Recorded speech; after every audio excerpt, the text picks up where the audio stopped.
Hey, what is going on, guys? This is CLDY, and today I'm making a video talking about is like the Hypebeast lifestyle ruining some YouTubers. Before I get into the video, I would like to say that my channel revolves around Supreme, Hypebeast, and streetwear videos, so if you like the kind of stuff, please subscribe to my channel.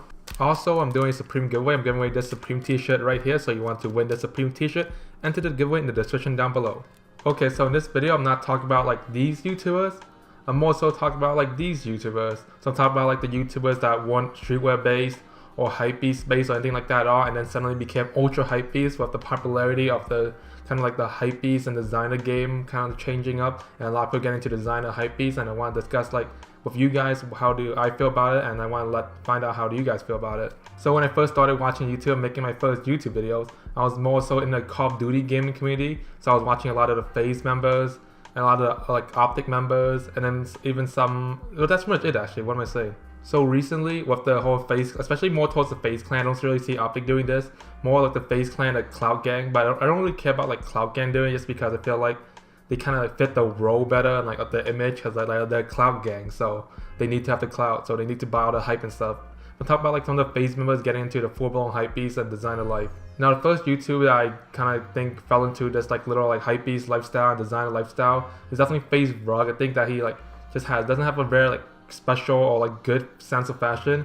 What he really does is buy really, really expensive kind of like jackets or hoodies. I think he mostly does hoodies and t-shirts and shoes, and they just flex with them. And like I think that it's kind of like maybe disconnecting himself from the fans. Like the thing about YouTube and social media compared to the mainstream media and stuff like that is that like the YouTubers and stuff, they feel very connected to the fans. You can really relate to them. That's how I feel like maybe some YouTubers are able to relate to their fans is because they're like dressed normal like their fans would. They don't like to flex. So I give props to those kind of YouTubers that even though they're making a lot of money, they're still like very, very humble and they're still dressed like fans. But now we have like a lot of YouTubers kind of like FaZe Rug, for example. He went from dressing a very, very like normal clothing. He bought stuff from like Zoomies and that kind of stuff, maybe PacSun, and he went to this full hypebeast lifestyle, and he's been wearing a lot of like the designer brands. I'm pretty sure if he lived in LA, he would acquire a lot more Supreme, but it's a lot harder to acquire Supreme because I'm pretty sure there's not much stores where he lives, which I think is San Diego compared to New LA. So that's why he buys a lot more of the designer stuff that you can find over there.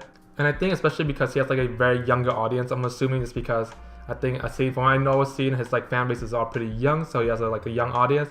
I think this is just like being a bad kind of like influence, bad like image, just being a complete hypebeast, flexing, putting like money in your title now, which is I think is a bad trend that's been happening on YouTube. Like putting the price of like what you bought, your outfits, stuff like that on YouTube, I think is very, very like, it's just a bad trend overall. It's like generating this whole like hypebeast, this whole like flexing lifestyle that I think is not very good. And honestly, I think he's like really the only one that's like super, super guilty of this.